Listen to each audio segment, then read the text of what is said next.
আড়াল থেকে ঝুমকি ও রমার গোপন কথা শুনে হিরণময় জেনে গেল ঝুমকি তার পরিণয়। হ্যাঁ বন্ধুরা, আমরা এমনটাই দেখতে পাবো প্রতিজ্ঞা ধারাবাহিকের আগামী পর্বগুলোতে। ছুটির আশ্রমের পালিত বাবা দেবদত্তের কেসটা কোর্টে ওঠে, কোর্টের শুনানি শুরু হয়ে যায়। আর সেই কেসটা লড়ে অভি।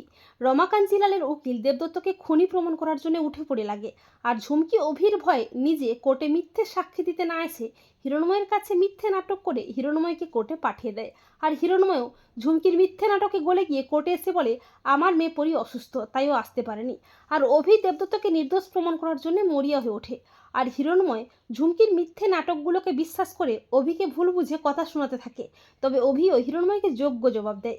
কিন্তু পরক্ষণে হিরণময়ের মনে হয় ছুটি মেয়েটি দেবদত্তের হয়ে এতটা লড়াই করছে, আর দেবদত্তকে দেখেও তো মনে হয় না যে উনি খুনটা করেছেন। তাহলে পরি কেন বলছে যে দেবদত্তই নাকি খুনটা করেছেন? পরি কি আদৌ সত্যি কথা বলছে? কিন্তু ও কোর্টে সাক্ষী দিতে আসতে এতই বা ভয় পাচ্ছিল কেন? সবটা আমাকে জানতেই হবে। এরপর ঝুমকি যখন রমা কাঞ্জিলালের কাছে যায় তখন হিরণময়ও ঝুমকির পিছু পিছু যায়। হিরণময় দেখতে পায় ঝুমকি রমা কাঞ্জিলালের অফিসে গিয়ে কি যেন গোপনে কথা বলছে, এমনকি সেখানে জ্যোতিও সেখানে আছে। হিরণময় বলে পরিমা এখানে কি করছে? আর জ্যোতিও তো আছে দেখছি। হিরণময় দরজার আড়াল থেকে সবটা দেখতে থাকে। রমা ঝুমকিকে বলছে বেশি বার বেরো না, তাহলে কিন্তু সবাইকে বলে দেবো যে তুমি আসল পরি নও, আসল পরি ওই ছুটি। আর ডিএনএ রিপোর্টটাও যে আমি পাল্টে দিয়েছিলাম সেটাও সবাইকে জানিয়ে দেবো। একথা শুনে চমকে ওঠে হিরণময়। হিরণময় বলে তার মানে ওই মেয়েটি আমার পরিমা নয়, ছুটি আমার পরিমা? সবটা এদের চক্রান্ত। আর ডিএনএ রিপোর্টটাও মিথ্যে, পাল্টে দেওয়া হয়েছিল।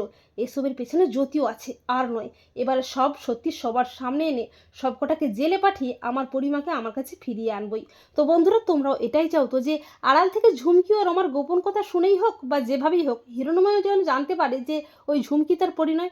কমেন্ট করে খুঁজে জানিয়ে দাও তোমাদের মতামতটি।